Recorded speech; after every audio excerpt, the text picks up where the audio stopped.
عبد العزيز الدوسري قرب لي شوي.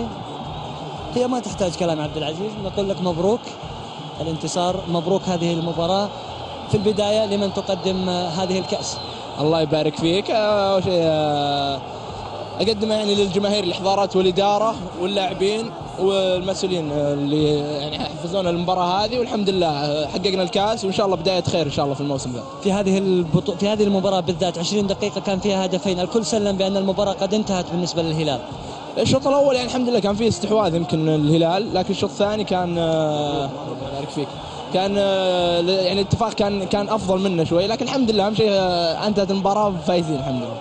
عبد العزيز، هذه الميدالية بالنسبة لكم أنت ميداليتك اليوم وين بتروح؟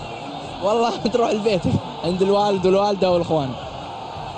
اليوم الهلال يحقق هذه البطولة في مشوار الدوري، تعطيه أفضلية، لا يزال السباق موجود ما بين الهلال الأهلي والشباب، لكن الروح المعنوية تكاد تكون أكبر لدى الهلاليين الآن بعد هذه البطولة. أكيد البطولة هذه راح تعطينا دافع أن نقدم في الدوري، ولسه باقي يعني باقي الشباب إن شاء الله يتعثر والأهلي، وإن شاء الله نوعد الجماهير إن شاء الله نقدم أفضل ما عندنا، نسعدهم بالدوري إن شاء الله. كيف الفريدي اليوم؟ فريدي ما أتكلم عليه، إن شاء الله عليه، الله يعطيه العافية.